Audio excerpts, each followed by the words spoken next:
27वीं पुतली मलयवती की कहानी। विक्रमादित्य बड़े यशस्वी और प्रतापी राजा थे और राजकाज चलाने में उनका कोई सानी नहीं था। वीरता और विद्वता का अद्भुत संगम थे। उनके शस्त्र ज्ञान और शास्त्र ज्ञान की कोई सीमा नहीं थी। वे राजकाज से बचा समय अक्सर शास्त्रों के अध्ययन में लगाते थे और इसी ध्येय से उन्होंने राजमहल के एक हिस्से में विशाल पुस्तकालय बनवा रखा था। वे एक दिन एक धार्मिक ग्रंथ पढ़ रहे थे तो उन्हें एक जगह राजा बलि का प्रसंग मिला। उन्होंने राजा बलि वाला सारा प्रसंग पढ़ा तो पता चला कि राजा बलि बड़े दानवीर और वचन के पक्के थे। वे इतने पराक्रमी और महान राजा थे कि इंद्र उनकी शक्ति से डर गए। देवताओं ने भगवान विष्णु से प्रार्थना की कि वे बलि का कुछ उपाय करें तो विष्णु ने वामन रूप धरा। वामन रूप धरकर उनसे सब कुछ दान में प्राप्त कर लिया और उन्हें पाताल लोक जाने को विवश कर दिया। जब उनकी कथा विक्रम ने पढ़ी तो सोचा कि इतने बड़े दानवीर के दर्शन जरूर करने चाहिए। उन्होंने विचार किया कि भगवान विष्णु की आराधना करके उन्हें प्रसन्न किया जाए तथा उनसे दैत्यराज बलि से मिलने का मार्ग पूछा जाए। ऐसा विचार मन में आते ही उन्होंने राजपाट और मोहमाया से अपने आप को अलग कर लिया तथा महामंत्री को राजभार सौंपकर जंगल की ओर प्रस्थान कर गए। जंगल में उन्होंने घोर तपस्या शुरू की और भगवान विष्णु की स्तुति करने लगे। उनकी तपस्या बहुत लंबी थी। शुरू में वे केवल एक समय का भोजन करते थे। कुछ दिनों बाद उन्होंने वह भी त्याग दिया तथा फल और कंदमूल आदि खाकर रहने लगे। कुछ दिनों बाद सब कुछ त्याग दिया और केवल पानी पीकर तपस्या करते रहे। इतनी कठोर तपस्या से वे बहुत कमज़ोर हो गए और साधारण रूप से उठने बैठने में भी उन्हें काफ़ी मुश्किल होने लगी। धीरे धीरे उनके तपस्या स्थल के पास और भी बहुत सारे तपस्वी आ गए। कोई एक पैर खड़ा होकर तपस्या करने लगा तो कोई एक हाथ उठाकर, कोई कांटों पर लेटकर तपस्या में लीन हो गया तो कोई गर्दन तक बालू में धंसकर। चारों ओर सिर्फ ईश्वर के नाम की चर्चा होने लगी और पवित्र वातावरण तैयार हो गया। विक्रम ने कुछ समय बाद जल भी लेना छोड़ दिया और बिल्कुल निराहार तपस्या करने लगे। अब उनका शरीर और भी कमज़ोर हो गया और सिर्फ हड्डियों का ढांचा आने लगा।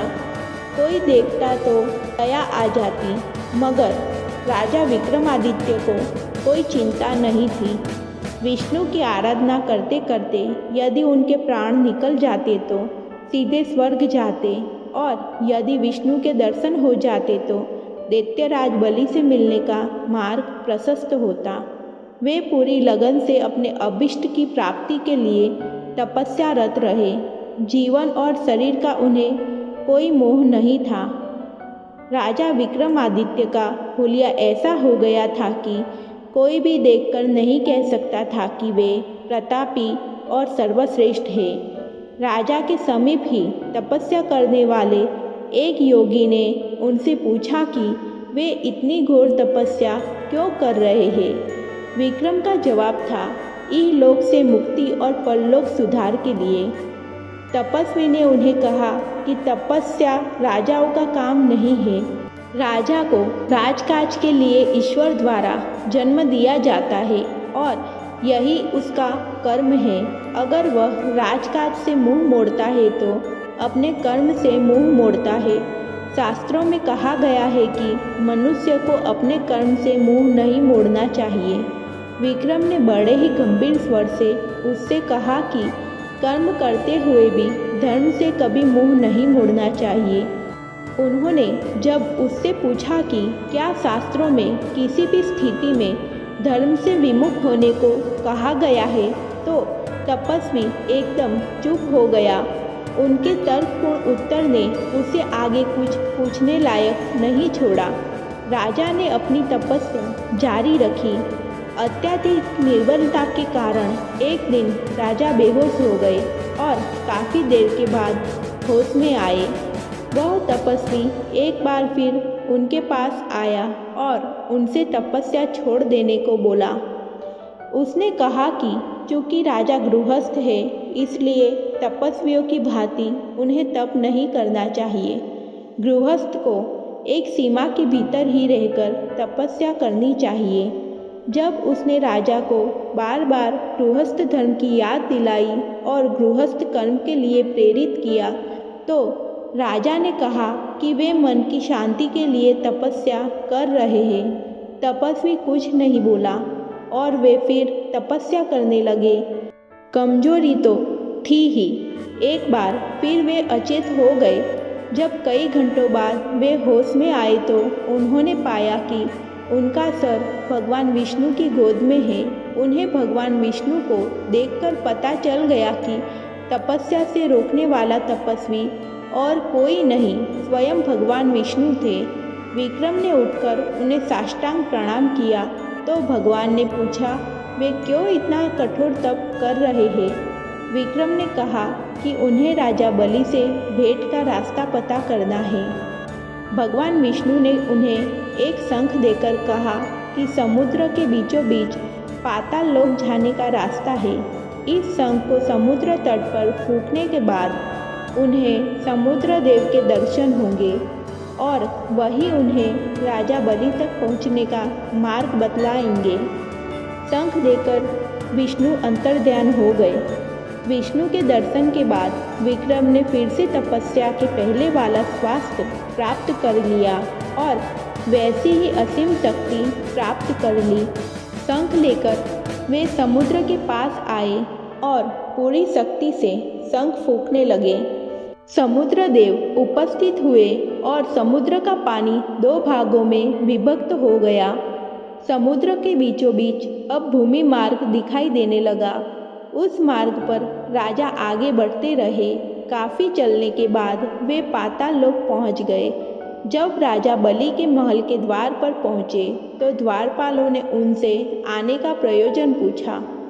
विक्रम ने उन्हें बताया कि राजा बलि के दर्शन के लिए मृत्यु लोक से यहाँ आए हैं। एक सैनिक उनका संदेश लेकर गया और काफ़ी देर बाद उनसे आकर बोला कि राजा बलि अभी उनसे नहीं मिल सकते हैं।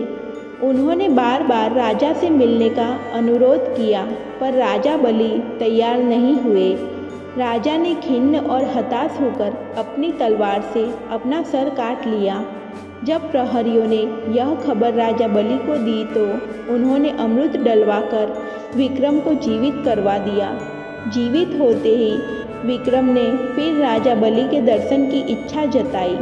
इस बार प्रहरी संदेश लेकर लौटा कि राजा बलि उनसे महाशिवरात्रि के दिन मिलेंगे। विक्रम को लगा कि बलि ने सिर्फ टालने के लिए यह संदेश भिजवाया है। उनके दिल पर चोट लगी और उन्होंने फिर तलवार से अपनी गर्दन काट ली। प्रहरियों में खलबली मच गई और उन्होंने राजा बलि तक विक्रम के बलिदान की खबर पहुंचाई। राजा बलि समझ गए कि वह व्यक्ति दृढ़ निश्चयी है और बिना भेंट किए जाने वाला नहीं है।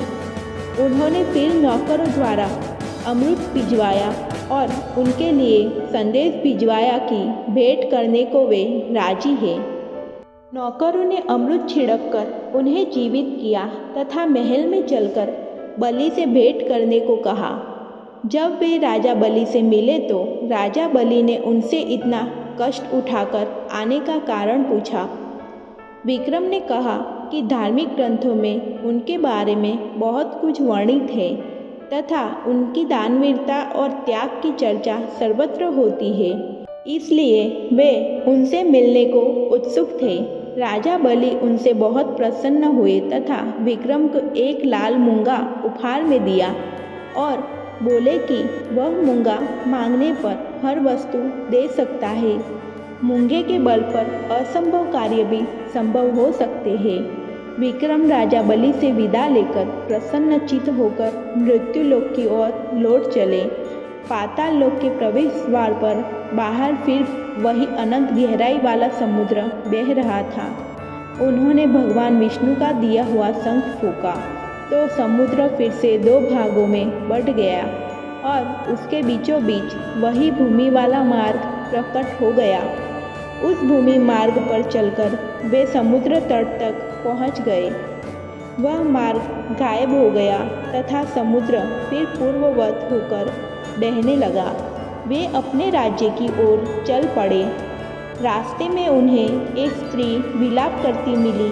उसके बाल बिखरे हुए थे और चेहरे पर गहरे विषाद के भाव थे। पास आने पर पता चला कि उसके पति की मृत्यु हो गई है और अब वह बिल्कुल बेसहारा है। विक्रम का दिल उसके दुख को देखकर पसीज गया तथा उन्होंने उसे सांत्वना दी। बलि वाले मूंगे से उसके लिए जीवन दान मांगा। उनका बोलना था कि उस विधवा का मृत पति ऐसे उठकर बैठ गया मानो गहरी नींद से जागा हो। स्त्री के आनंद की सीमा नहीं रही।